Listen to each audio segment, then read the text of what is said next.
Berarti kalau misalnya orang berpikir kalau biaya pendaftaran tuh sebenarnya tidak ada ya, Bu, ya? Tidak ada. Hanya ada iuran yang rutin dibayar setiap bulan. Ya, betul. Nah, selain itu yang biaya dibayar rutin setiap bulan. Nah, ada yang bertanya lagi, Bu, masyarakat bertanya lagi, misalnya hubungi, petugas BPJS, "Kalau saya daftar sekarang, kartunya bisa langsung dipakai, Bu? Atau gimana, Bu?" Mungkin bisa dijelaskan kepada, masyarakat yang, ingin tahu nih, kalau mau daftar BPJS apakah begitu daftar langsung bisa dipakai atau seperti apa? Bisa dijelaskan?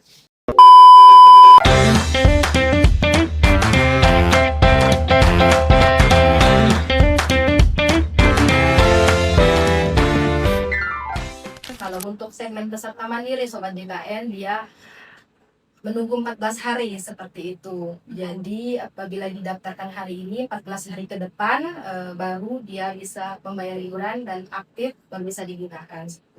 Namun sekarang ini ada juga bandiri yang peserta yang pengalihan segmen yang mungkin sebelumnya dari perusahaan sudah nonaktif, mungkin dia mendaftar secara mandiri.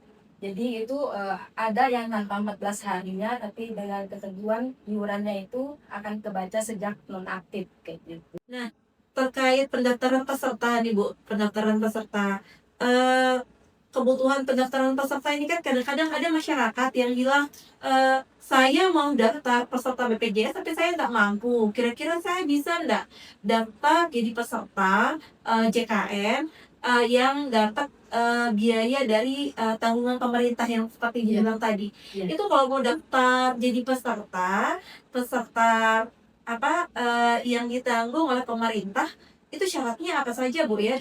Dan masyarakat tuh harus kemana begitu? Mungkin ada ketentuan syaratnya, Bu, untuk bisa dapat bantuan dari pemerintah kan? Baik Pak Indri, Sobat JKN, jadi untuk peserta yang untuk masuk dengan tanggungan pemerintah atau istilahnya PBI, penerima bantuan iuran itu, nah kayak khususnya di Kabupaten Sika nih Mbak Indri, di Kecimo Mere, apabila dirasa dia tidak mampu seperti itu, tidak sanggup untuk membayar iuran atau tidak sanggup mendaftar secara mandiri, nah bisa ke dinas sosial. Sobat DKN nanti di sana membawakan keluarga ke dinas sosial, nanti di sana akan dicek data masyarakatnya apakah masuk kriteria dalam data masuk penerima bantuan iuran atau tidak. Jadi nanti bawakan keluarga akan dicek di sana. Jadi di sana di Dinsos nanti yang akan menentukan seperti itu. Jadi kita harapkan Sobat JKN apabila memang sudah ada yang terdaftar gitu, terdaftar mandiri, dan kita harapkan sih pesertaannya tetap aktif dan rutin membayar iurannya setiap bulan yang peserta mandiri. Biar kepesertaannya tetap aktif dan menghindari denda pelayanan saat apabila ada rombongan dari masa tugas. Jadi penting sekali ya, bahkan mungkin edukasi buat masyarakat yang mungkin belum sama sekali menjadi peserta JKN, bahwa sebenarnya, menjadi peserta JKN itu adalah bentuk, perlindungan sedini mungkin terhadap diri kita terkait kesehatan. Nah, mungkin kalau misalnya sakit biasa, kita belum terasa ya, Bu. Tapi Iya. nanti pada saat mungkin sakit yang mungkin membutuhkan biaya yang lebih besar, atau, pengobatan yang dalam jangka waktu yang lama, itu juga pasti akan berpengaruh kepada, masyarakat tersebut gitu, orang tersebut. Nah, oleh karena itu, kami pun mengajak masyarakat yang belum menjadi peserta JKN untuk segera mendaftar menjadi peserta JKN. Baik itu, mendaftar secara mandiri atau kalau misalnya sudah punya kepesertaan JKN, kayak misalnya ada orang tua yang sudah bekerja, tapi saya nggak sempat nih, saya belum sempat nih untuk daftarkan anak saya, itu nggak perlu khawatir karena ada, eee, non tatap muka tadi ya, Bu, ya, yang bisa diakses. Ke Pandawa, Mobile JKN, Care Center 165. Jadi cukup mudah, peserta sudah ada pelayanannya, sudah ada di dalam genggaman, sudah bisa mengakses pelayanan BKN. Nah, ini juga informasi lagi nih terkait pendaftaran peserta. Ada yang misalnya pegawai APNS TNI Polri. Itu tuh kalau untuk pendaftarannya misalnya 1 orang, dia sudah jadi peserta JKR. Nah, kalau dia sudah menikah, istrinya ditanggung tidak, Bu? Ya, otomatis kalau pegawai negeri termasuk TNI Polri, dia otomatis ditanggung dari istri dan 3 orang anak seperti itu. Jadi untuk pegawai negeri itu otomatis maksimal 5 anggota keluarga yang dijamin. 3 orang anak dengan ketentuan anaknya saat ditanggung sampai umur 20 tahun. Apabila anaknya kuliah, ditanggung sampai umur 25 tahun dengan syarat mulai dari umur 21 sampai 25 melampirkan surat keterangan kuliah sejak tahun untuk memastikan agar tetap aktif anaknya yang masih kuliah. Oh, berarti itu nggak perlu kayak misalnya perlu ada tambahan biaya tidak, Bu? Tidak. Karena memang untuk saat ini belum otomatis sih Mbak Indri, jadi peserta tetap diarahkan mungkin terutama melalui kanal non tatap muka tadi. Bisa Ya. lakukan penambahan anggota keluarga melalui Pandawa, nanti diakses melalui nomor 0811 8165 165 atau bisa ke kantor BPJS terdekat untuk proses pendaftarannya. Berarti harus tetap melapor ya, Bu, ya? Untuk mengupdate data. Jadi ini penting sekali bagi peserta mungkin yang saya kan sudah jadi peserta nih.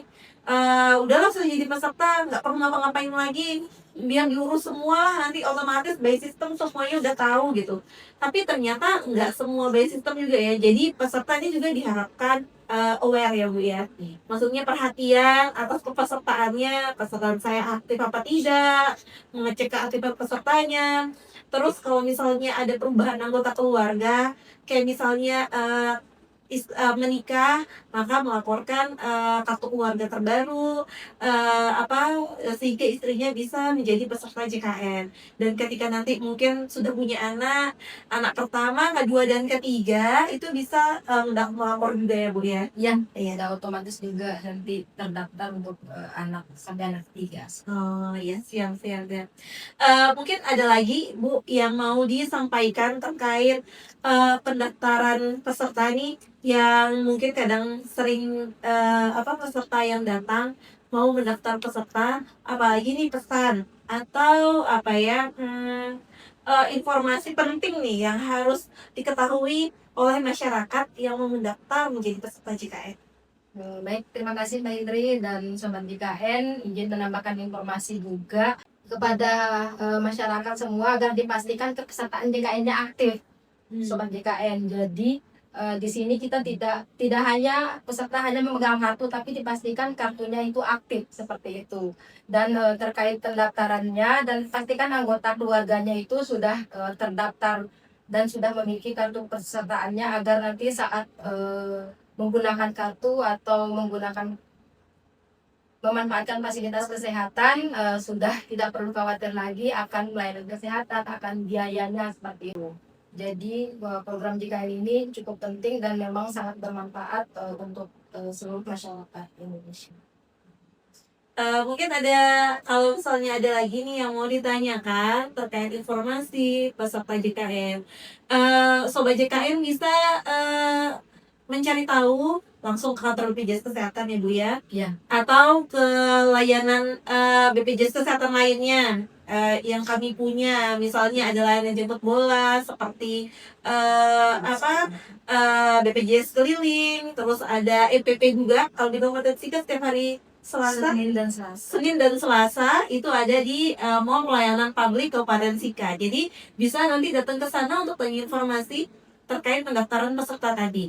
Dan bisa melalui kanal layanan non tatap muka yang sudah disampaikan tadi. Jadi bisa langsung mencari tahu apa saja sih syaratnya, kayak misalnya untuk menjadi peserta JKN, syaratnya apa saja, terus iurannya kalau saya bayar setiap bulan itu berapa. Mungkin bincang-bincang kita sore hari ini kami cukupkan sampai di sini, tapi kami tidak akan bosan-bosan untuk selalu memberikan informasi kepada Sobat JKN terkait informasi apapun agar masyarakat Sobat JKN itu semakin paham dan semakin tahu dan teredukasi terkait program JKN ini. Sekian, sampai jumpa.